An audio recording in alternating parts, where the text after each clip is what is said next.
Короче, бүгін біздің сөйлесетін тема уверенность туралы. Адамның уверенности.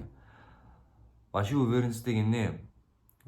Уверенность, менің өзімнің екіге бөлген уверенностьім бар. Ол біріншісі бізде адамның алдындағы уверенность.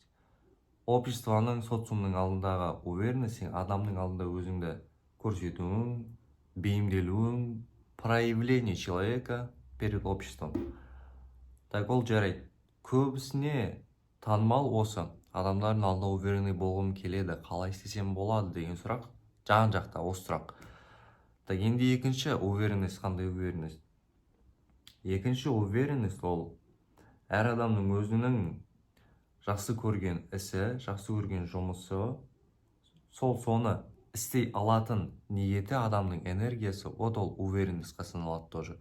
Мысалы, мұғалім өзінің оқушыларына сертифицированный мұғалім, мектептегі математика, ағылшын, любой предметтен беретін мұғалім өзіне уверенный, что балаларды бір определенный мектептің деңгейінде үйрете алатынына бір нәрсеге.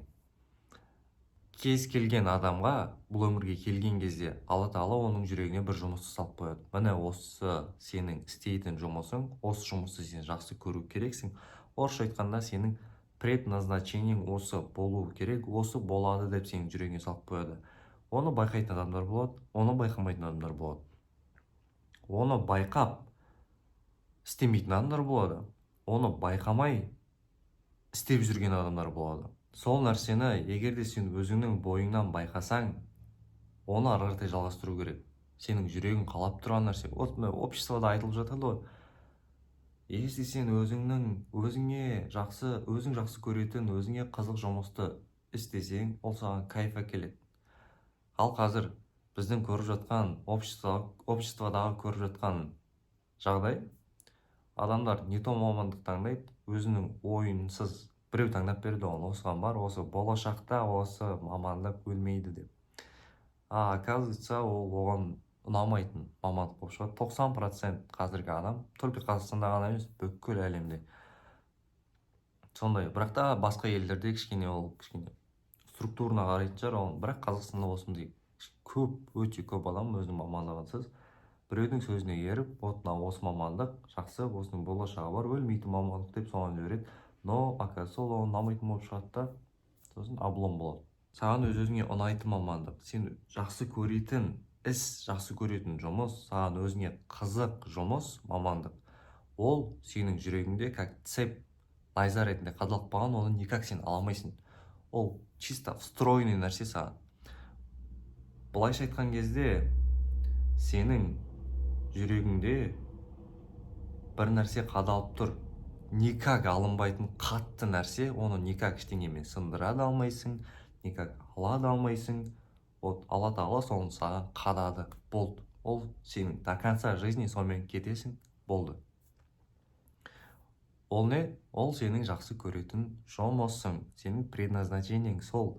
Футболмен айналысқың келе ма, футболды жақсы көресің ба, барда футболист бол. Актерство ма, барда актер бол. Мысалы, бір күшті пример бар, мен постоянно осыны айтып жүрем. Эминем қазір неліктен әлі күнге дейін музыка өлең жазып жатыр деген сұрақ пайда болады.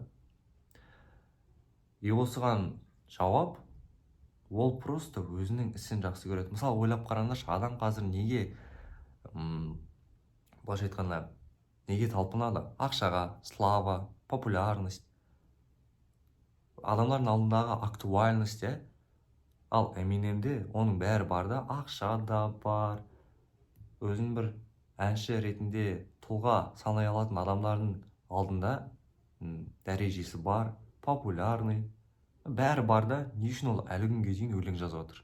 Қызық нәрсе да.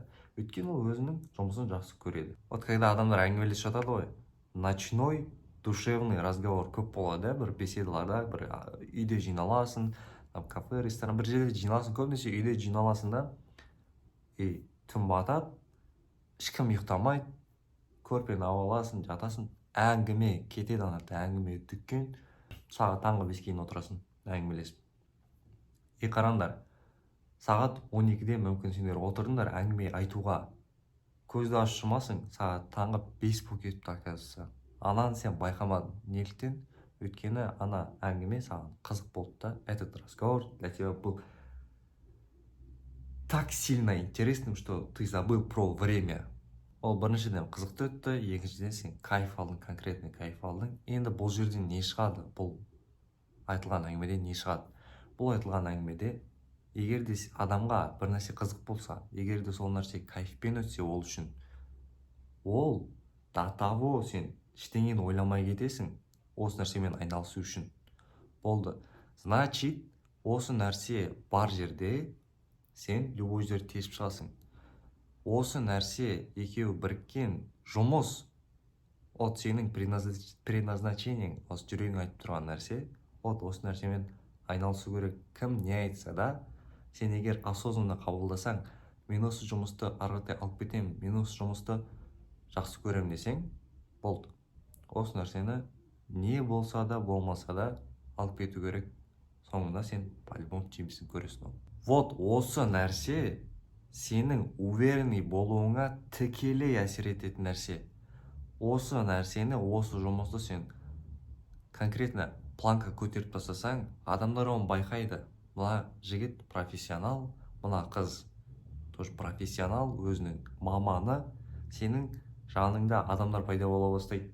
Вот сен когда адамдарға влиять ете бастайсың, адамдарға көмек бере бастайсың, сенің миыңа сигнал келеді, что ты уже влияешь на человека, а человек это для тебя это все. Қазақтар бостан босқа айтпайды, адамның күні адаммен деп. Бұл өмірде бүкіл адам жоқ болып кетсе, сен уже өмірде жалғыз адам қалса не болады? Тас ғасырына түсесің. Тас ғасырына түсесің да, болды. Выживание, если тірі қалсаң, тірі қалдың, тірі қалмасаң, болды, өлесің аяқта. Вот когда сенің уже миыңа сондай сигнал келген кезде, уже сенің миың тупой емес. Есть сознание, есть подсознание. Вот сен когда сондай жұмыстарды істеп жатқан кезде, адамдардың өзі, мысалы, 20 жастағы адамға 20 жыл өтті, сол 20 жылдағы барлық көрген нәрсесі, барлық естіген нәрсесі, оның бәрі опыты, соның бәрі жиналып, это есть подсознание. Сен автоматом істеп жүрген әдеттерің, привычка, күнделікті істейтін нәрселерің, оның бәрі через подсознание на автомате істейді. Оны сенің өзің айтса, сен оны даже есіңе де түсіре алмауың мүмкін. Если он бүйтіп шүйіркеленіп, бүйтіп қазып, соны сұрамаса. Вот сен когда подсознанияңа сондай сигнал келген кезде, уже сен өзгере бастайсың. Конкретно өзгересің. На автомате істейтін нәрселерің өзгереді, әдеттерің өзгереді, мына өмірге көзқарасың өзгереді. И солай жаңағы адамның бұл уверенность туралы көзқарасы өзгереді. Не может быть такого, что сен адамдарға көмектесіп жатсың, адамдарға влиять етіп жатсың. Ты не можешь быть неуверенным в это время. Это невозможно, потому что это эволюционно у нас встроено. Сенің істеп жатқан жұмысың, сенің жақсы көретін жұмысың, сенің өміріңе кәдімгідей әсер ететінін мен сендерге жақсы түсіндіріп бердім деген ойдамын. Сол, давайте.